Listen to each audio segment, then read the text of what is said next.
Assalamualaikum warahmatullahi wabarakatuh. Perkenalkan, saya Andi Dinda Nur Islami dari Prodi Bisnis Digital kelas A. Nah, pada video kali ini saya akan membahas mengenai ilmu ekonomi. Terdapat 6 pertanyaan di dalam video ini. Yang pertama, apa yang Anda ketahui tentang konsep dasar ilmu ekonomi? Ilmu ekonomi dapat diartikan sebagai ilmu yang mempelajari segala tingkah laku manusia yang bertujuan untuk mendapatkan dan mengelola sumber daya yang terbatas. Secara etimologis, ekonomi berasal dari bahasa Yunani yakni oikonomia. Kata ini terdiri dari dua kata yaitu oikos dan nemin. Oikos adalah rumah tangga, sedangkan nemin adalah mengelola. Maka secara singkat dan sederhana, ilmu ekonomi adalah ilmu yang mempelajari tentang caranya mengelola rumah tangga. Akan tetapi, ada pula yang berpendapat menyebutkan kata ekonomi berasal dari bahasa Yunani oikos dan nomos. Oikos adalah keluarga, sementara itu nomos adalah aturan atau hukum. Jadi, ilmu ekonomi merupakan ilmu yang mempelajari tentang cara manusia menentukan pilihan saat melakukan proses produksi dengan sumber daya yang terbatas. Kedua, apa yang Anda ketahui mengenai teori permintaan dan berikan penjelasan grafiknya. Ketika terjadi permintaan, maka akan terjadi penawaran. Karena permintaan dan penawaran saling berkaitan dan keduanya terjadi di dalam satu wadah yang biasa disebut dengan pasar. Ketika terjadi transaksi di dalam pasar dengan adanya permintaan dan penawaran, maka itu berkaitan dengan harga. Maka harga juga berpengaruh terhadap permintaan, penawaran, dan pasar. Nah, di sini terdapat gambar grafik yang akan saya jelaskan. Pada saat harga bakso 20.000, jumlah bakso yang diminta adalah sebesar 120 mangkok atau titik A pada kurva permintaan. Ketika harganya turun menjadi 18.000, mengakibatkan bertambahnya jumlah bakso yang diminta dari 120 mangkok menjadi 140 mangkok. Atau titik A pada kurva permintaan bergerak ke kanan yaitu titik B. Dan seterusnya. Jadi kesimpulannya, yang membuat kurva permintaan bergerak hanyalah harga barang tersebut atau harga barang itu sendiri. Yang ketiga, apa yang Anda ketahui tentang teori penawaran dan analisisnya? Penawaran adalah jumlah barang atau jasa yang ditawarkan oleh produsen pada berbagai tingkat harga tertentu.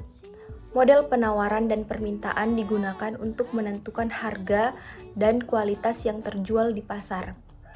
Model ini sangat penting untuk melakukan analisis ekonomi mikro terhadap perilaku serta interaksi para pembeli dan penjual. Nah, di pertanyaan keempat, apa yang Anda ketahui tentang utilitas? Utilitas atau utility adalah jumlah kepuasan atau manfaat yang diperoleh konsumen dari mengonsumsi barang atau jasa. Konsumen mencoba untuk menempatkan nilai pada barang atau jasa yang dikonsumsi berdasarkan kepuasan yang akan diperoleh. Maka akan mencoba untuk memberikan nilai moneter suatu produk, misalnya produk A senilai 500. Karena ingin memaksimalkan kepuasan, konsumen akan membandingkan kepuasan yang dirasakan dengan harga barang atau jasa. Hasilnya, konsumen yang rasional akan mengonsumsi barang atau jasa hanya jika kepuasan yang dirasakan lebih besar dari atau sama dengan harga. Selanjutnya, apa yang Anda ketahui tentang elastisitas permintaan dan penawaran? Berikan contohnya. Elastisitas permintaan adalah istilah dalam dunia ekonomi untuk menggambarkan perubahan jumlah permintaan barang terhadap perubahan harga dari barang tersebut. Elastisitas permintaan adalah alat ukur yang digunakan untuk mengukur besarnya kepekaan dari perubahan jumlah permintaan barang apabila terjadi perubahan harga barang. Sebagai contoh, adanya penurunan harga dari suatu produk, entah itu barang atau jasa, maka hal ini berimbas pada meningkatnya jumlah permintaan terhadap barang atau jasa tersebut.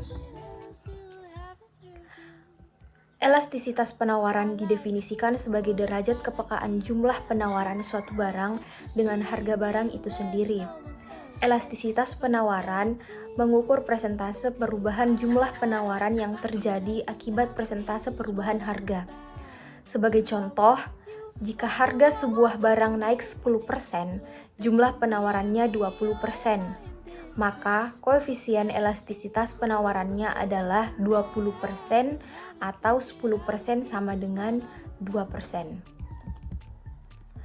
Untuk pertanyaan yang terakhir, seberapa penting motivasi menunjang kesuksesan Anda? Bagi saya, motivasi sangatlah penting untuk menunjang kesuksesan saya. Karena jika saya tidak memiliki motivasi hidup, maka di dalam diri saya tidak terdapat mimpi, harapan, serta tujuan untuk dicapai. Mengagumi salah satu tokoh hebat yang sukses di dunia bisnis adalah hal yang baik. Dari mereka kita bisa mendapat banyak informasi, pelajaran, serta strategi apa saja yang harus dimiliki untuk menunjang kesuksesan kita ke depannya. Nah, itulah penjelasan ilmu ekonomi menurut saya. Sekian dan terima kasih. Wassalamualaikum warahmatullahi wabarakatuh.